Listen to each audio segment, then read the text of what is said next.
நான் Sanjay Mohapatra, surface science துறை நிபுணர். பெயிண்ட்ஸ் மற்றும் கோட்டிங்ஸ் துறையில் எனக்கு 25 ஆண்டு கால அனுபவம் இருக்குது. இப்போ நான் நல்ல பயிற்சி மற்றும் அனுபவம் வாய்ந்த ஒரு ஆய்வுக்குழுவுக்கு தலைமை வகிக்கிறேன். நாங்கள் எக்ஸ்டீரியர் பெயிண்ட் டெக்ஸ்சர்ஸ் மற்றும் வாட்டர் ப்ரூஃபிங் ப்ராடக்ட்ஸை டெவலப் பண்ணிட்டு வர்றோம். நாங்கள் வித்தியாசமான அட்வான்ஸ்டான மற்றும் தனித்துவ தொழில்நுட்பத்தை யூஸ் பண்ணியிருக்கோம். கஸ்டமர்ஸுக்கு தரமான ப்ராடக்ட்ஸ் கிடைக்கணுங்கிறது தான் எங்கள் நோக்கம். என் பேர் சங்கர் ராகுல். வாட்டர் ப்ரூஃபிங் போர்ட்ஃபோலியோ பற்றி நான் உங்களுக்கு சொல்ல போகிறேன். வாட்டர் ப்ரூஃபிங் அப்படிங்கிறது தண்ணீர் புகாமல் இருக்கிறதுக்காக ஒரு தடுப்பு கோட்டிங் மூலமாக உருவாக்குறது. அதாவது தண்ணீர் கான்கிரீட் அமைப்புக்குள்ளே நுழைவது இல்லைன்னா வெளியேறுவதை தடுக்கும். இதனால் அந்த அமைப்பு நீர் சேதங்களில் இருந்து பாதுகாக்க முடியும். வாட்டர் ப்ரூஃபிங் என்பதை நாம் இப்படி வகைப்படுத்தலாம். அதாவது ஜெனரல் வாட்டர் ப்ரூஃபிங், அப்புறம் specialised water proofing. General water proofing products அப்படிங்கிறத வீடுகளில் பயன்படுத்தக்கூடியது. பெயிண்டிங் கான்ட்ராக்டர்ஸ் தான் இதை அப்ளை பண்ணுவாங்க. ரீட்டைல் கஸ்டமர்ஸ் தான் இதை வாங்குவாங்க. ஸ்பெஷலைஸ்டு வாட்டர் ப்ரூஃபிங் அப்படிங்கிறது பெரிய பெரிய பில்டிங்ஸ் மற்றும் கட்டமைப்புகளுக்கு பயன்படுத்தப்படும். உதாரணமாக சுரங்கம், அப்புறம் அணைகளுக்கு பயன்படுத்தப்படும். கான்கிரீட் அமைப்பை நீர் சேதங்களிலிருந்து பாதுகாக்கும். இந்த ப்ராடக்ட்ஸ் பாரம்பரிய விற்பனை வழிமுறைகளில் மட்டும்தான் விற்பனை செய்யப்படுது. வாடிக்கையாளரை பொறுத்த வரைக்கும் வாட்டர் ப்ரூஃபிங்கில் அவங்க எதிர்பார்க்கறது இதைத்தான். பிரச்சனைக்கு தீர்வு கிடைக்கணும், மறுபடியும் அந்த பிரச்சனை வரக்கூடாதுன்னு எதிர்பார்ப்பாங்க. அதனால் வாட்டர் ப்ரூஃபிங் ஒரு தடுப்பாக செயல்படணும். அதாவது தண்ணீர் சுவர்களில் ஊடுருவாமல் தடுக்கணும், அப்புறம் சரி செய்யணும். நீர்க்கசிவு மற்றும் ஊடுருவலால் பாதிக்கப்பட்ட சுவர் மற்றும் மேற்பரப்பை சரி செய்யணும். என்னென்ன வழிகளில் வாட்டர் ப்ரூஃபிங் பிரச்சனைகள் வரும்னு பார்க்கலாம். மழை. பொதுவாக மாடியில் தண்ணீர் தேங்கிறதுக்கு மழை தான் முக்கிய காரணம். அப்புறம் வெளிப்பக்க சுவர்லையும் தண்ணீர் தேங்கும், கசிவும் ஏற்படும்.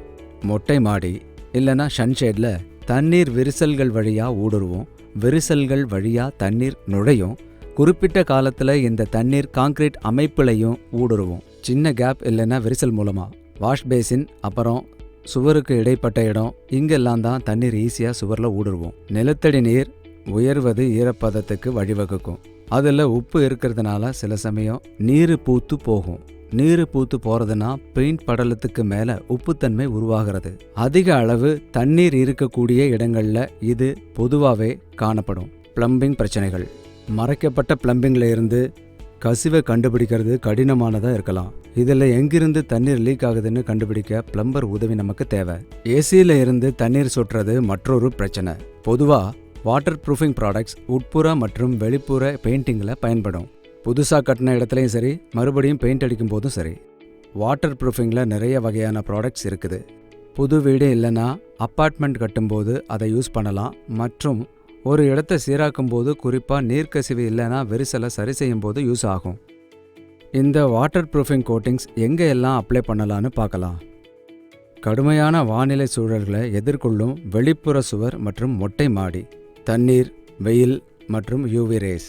இதனால் மேற்பரப்பில் விரிசல் ஏற்பட்டு தண்ணீர் ஊடுருவதற்கான சூழல் உண்டாகுது. எக்ஸ்டீரியர் வாட்டர் ப்ரூஃபிங் கோட்டிங் மொட்டை மாடியில் பயன்படுத்தப்படும். அப்புறம் கடினமான மழை, வெயிலை தாங்க வேண்டிய வெர்டிகல் வாலில் பயன்படுத்தப்படும். இன்டீரியரை பொறுத்த வரைக்கும் இதெல்லாம் அக்ரிலிக் பேஸ்டு கோட்டிங் தான். பெரும்பாலான வீடுகளில் எதிர்கொள்ளப்படும் பிரச்சனை ஈரப்பதம். வாட்டர் ப்ரூஃபிங் கோட்டிங்ஸ் கட்டிடத்தின் உட்புற சுவர்களில் அடிக்கப்படும். பொதுவாக செங்கல் மட்டத்தில் இல்லைன்னா சிமெண்ட் பிளாஸ்டர் மேலே அடிப்பாங்க. இந்த கோட்டிங் இயற்கையாகவே சிமெண்ட் தன்மை கொண்டது. அதனால செங்கல் மற்றும் பிளாஸ்டரில் ஈஸியாக ஒட்டிக்கும். சிமெண்டீசியஸ் வாட்டர் ப்ரூஃபிங் கோட்டிங்ஸ் இங்கே கூட அடிக்கலாம். பாத்ரூம் மற்றும் கிச்சனுக்கு அருகில் உள்ள பகுதிகளில் அடிக்கலாம். சிமெண்ட்டில் கட்டின தண்ணீர் டேங்குக்கு உள்ளேயும் அடிக்கலாம். சின்ன சின்ன விரிசல்களை தண்ணீர் புகாமல் இருக்க இதை பயன்படுத்துவாங்க.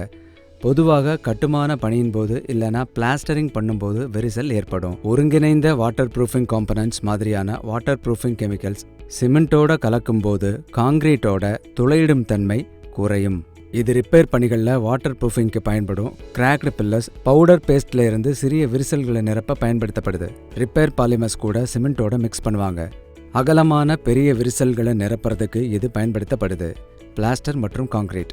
இதன் முக்கிய அம்சங்கள். வாட்டர் ப்ரூஃபிங்கில் என்னென்ன வார்த்தைகள் பயன்படுத்தப்படுதுன்னு தெரிஞ்சுக்கலாம். Water resistance. ஒரு கோட்டிங் நீர் எதிர்ப்பு திறன் கொண்டிருக்கணும், அதுதான் முக்கியம். தண்ணீர் அழுத்தத்தை தாங்கக்கூடியதாக இருக்கணும். இது அழுத்தத்தின் அடிப்படையில் அளவீடு செய்யப்படுது. கட்டமைப்பின் வழியாக நீரை உறிஞ்சிற வரைக்கும் தாங்கும். வெப்பநிலை குறைப்பு.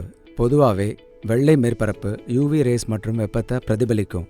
அதனால மாடி மற்றும் அதன் சுவர்களுக்கு வெள்ளை நிறத்தில் பெயிண்ட் அடிக்கிறோம். இந்த கலர் மேற்பரப்பு வெப்பநிலையை 8 முதல் 10 டிகிரி வரைக்கும் குறைக்கும். கிராக் பிரிட்ஜிங் திறன்.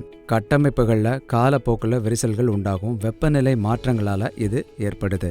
அதனால் நம்ம அடிக்கிற கோட்டிங் இதுக்கு ஏற்ற மாதிரி ஸ்ட்ரெச் ஆகிற தன்மை கொண்டிருக்கணும். குறிப்பாக ஹேர்லைன் கிராக்ஸை கவர் பண்ணணும் பெயிண்டிங்கை முடிச்சதுக்கப்புறம். ஒட்டுதல். ஒட்டும் திறன்.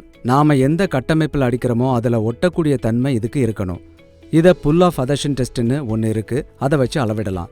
இந்த கோட்டிங்கோட செயல்திறன் மற்றும் வலிமையை இது உறுதி செய்யும். வாரண்டி. கோட்டிங்கோட செயல்திறன் மற்றும் நீண்ட காலம் நீடிக்கும் தன்மை இதில் முக்கிய பங்காற்றுது. பொதுவாக இதுக்கு 4, 10, 12 ஆண்டுகள் மற்றும் 15 ஆண்டுகள் வரைக்கும் ப்ராடக்டை பொறுத்து வாரண்டி கிடைக்கும். பெயிண்டிங் துறையில் வளர்ந்து வரக்கூடிய வாட்டர் ப்ரூஃபிங் துறை இதுதான்.